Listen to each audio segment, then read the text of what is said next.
Can cat lady foragers do things on YouTube? So I talk to people about food for a living, but starting my own platform and being on YouTube is something that terrifies me. Hey there. Did you click on this because you wanted to know why you should become a YouTuber? Well, I've got 3 reasons I'm going to share with you today. By the way, I'm Stephanie Gravelisi. I am a food writer, forager, and frankly, your auntie who's out in the woods who picks plants.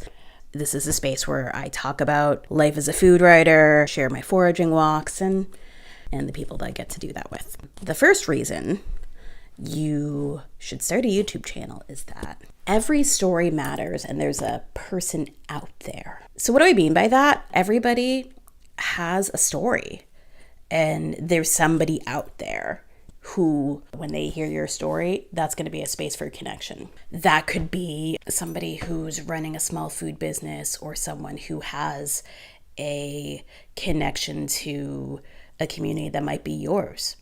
But for real, your voice and your story are important. Take me, for example. I write about food, but I also am a former foster kid. That's an experience.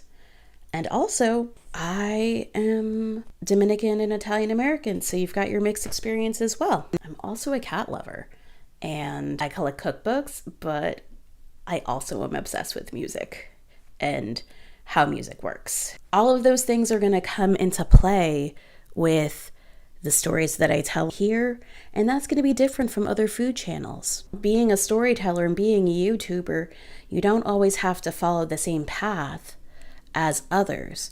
And yes, I might talk about food, but are you going to see me doing chef tutorials? I ain't a chef. I ain't never going to be a chef, but can I tell you about the origins of the potato chip or the history of non-alcoholic beer in Spain? I mean, yeah, I can do a little bit of a deep dive on that. But ultimately, there is perspectives that everyone has when telling a story or sharing their experience. And so that is value. The second reason you should start a YouTube channel is that the barrier to entry is low. Now, we've seen all these really great channels. You will see these huge cameras and mics. And yes, I'm holding a little baby mic here, but listen, I sometimes mumble and it's easier to know that audio is good. But I'm recording this on an iPhone. I could storyboard this out. I could get really specific, but that's what's always gotten in my way. Instead of just kicking off and starting, record on your iPhone, put yourself in a sunny spot, think on a topic that you're passionate about, and boom, you got yourself a topic, recording, a quick edit, and get it on. The third reason is creative community. Now, I know that other creatives, a lot of times we're introverts. We love talking about our opinions and our feelings, and when it's just you and the camera, we got dee. But when we're out there, sometimes we're shy. For me, being able to sit down here and record something, it's just you and me being me, and you being whomever happens to be on Beyonce's internet watching this. But if I had to do this out in the world, I'd be a little nervous. But here I am sitting here in my kitchen with my kitchen gadgets and my cats in the corner. Who knows what are you doing? That is a way that I can talk about the things that are important to me, offer value, and share my experiences without having to maximize my energy. There's building community, but also there's opportunities to connect with other folks on the platform and other creators in your community. For instance, let me tell you about my folks at Collective Effort. They are the agency that is focused on creating great content. They not only have been my friends and supporters of the work I do, and I'm sure will be proud to see this. I ain't got to tell them about it though yet.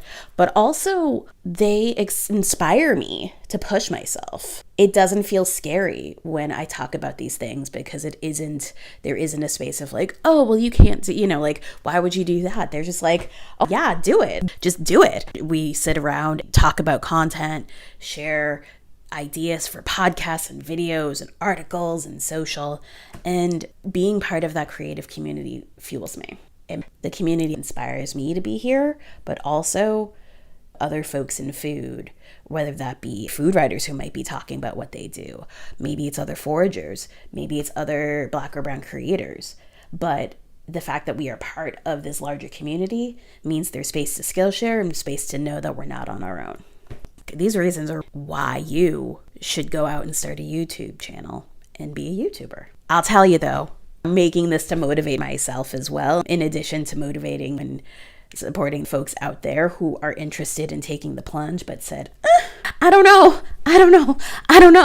But here we are. If you're thinking about it, if you had content sitting there for years and thinking, when am I going to start it? It's got to be perfect.